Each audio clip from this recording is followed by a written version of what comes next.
दुनिया के विश्वसनीय मानचित्र पर मजदूरों के लिए जिसने एक भाग का लकीर खींचने का काम किया। निश्चित रूप से सन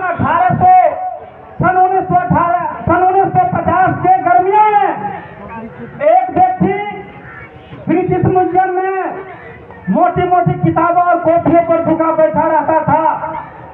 आकर्षक व्यक्तित्व होने के साथ साथ काम करते समय उनके चेहरे पर काफी गंभीरता छाई हुई रहती थी। म्यूजियम बंद होने पर वह 2 कमरे की फ्लैट पर चल पड़ता, जहां उनकी पत्नी और 6 बच्चे स्नेहपूर्वक उनको स्वागत करता। वह दिन भर के थकान भूलकर अपने परिवार में खो जाता। महाजन बहुत गरीबी का जीवन था। कभी कभी खाने के सामान जुटाने के लिए घर तक का सामान भी ध्यान रखना पड़ता था, लेकिन पत्नी और बच्चों की प्रेम में जीवन की कठोरता दब जाती थी।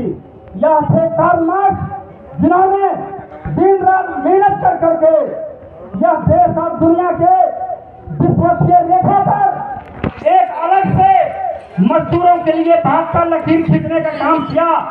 वैसे महामानव को ऐसे सम्मेलन के मौके पर सलाम करते हैं, उनको नमन करते हैं और उनके बताए गए रास्ते पर चलने का हम संकल्प लेते हैं।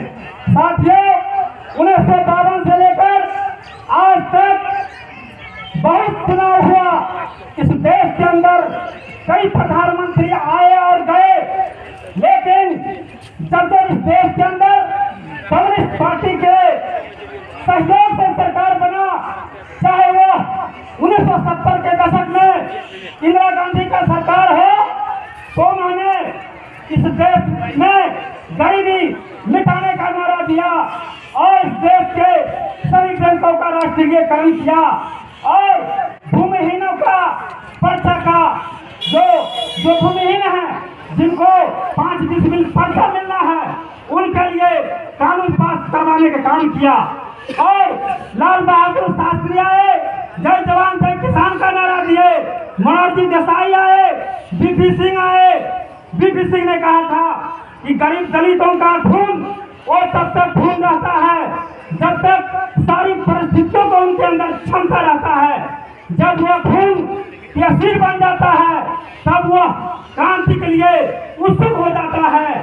साथियों, मजदूरों की सभा तो बहुत हुई, लेकिन इस देश के अंदर मैं बता दूं कि आज जिस तरह से महंगाई आसमान को छू रही है, बेरोजगारी करोड़ों युवकों की है एवं बीमारी बदहाली चरम पर है, मजदूरों की जो सुख सुविधा मिलनी चाहिए वो वक्त का तकाजा है।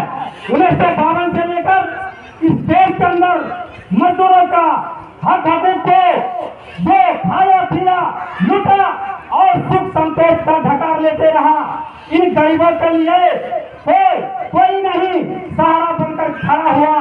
एकमात्र भारतीय कम्युनिस्ट पार्टी के बैनर तले मजदूर भाइयों, तमाम मजदूर भाइयों ने संघर्ष कर करके फुटबॉल योजना को जो पास हुआ है, ये मजदूरों का लाल झंडे का संघर्ष का देन है कि आज देश के अंदर सस्ते दर पर जो मजदूर जन वितरण प्रणाली दुकान से अपने राशन जो है लेते हैं, ये कम्युनिस्ट पार्टी का आंदोलन का जो है सो रिजल्ट है। साथियों, मैं आपको बता दूं कि इस प्रखंड के अंदर, जिला के अंदर क्या हो रहा है। इसके लिए ये मजदूर लाल झंडे के बल पर संघर्ष कर करके और ये जो है सूचना का अधिकार का कानून का पास करवाने का काम किया। निश्चित रूप से आपको समझना पड़ेगा कि मजदूर पीड़ित दलितों के अंदर कौन काम करने वाला लोग है, उनके प्रति एक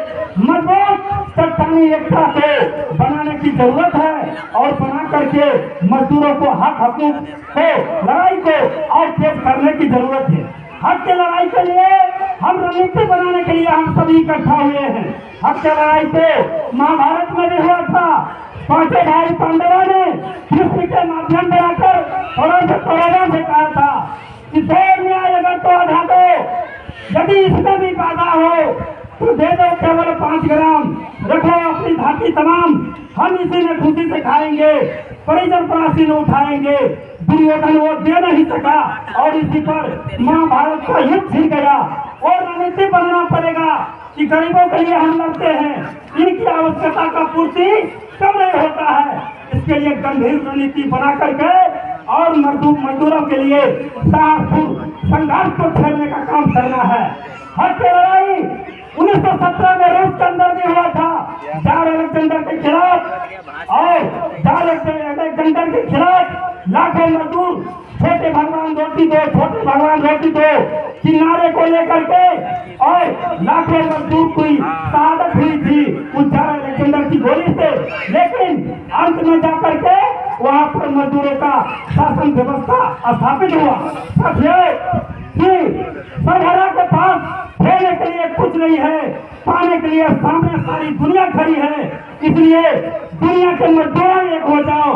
साथी का इशारा है, मैं इन्हीं चंद शब्दों के साथ मंजिल ढूंढने वाले को मंजिल सलाम हो, इस सभा में आए सभी को मेरा लाल सलाम हो। इन्हीं चंद शब्दों के साथ मैं अपनी बातों को समाप्त करता हूँ। जय हिंद।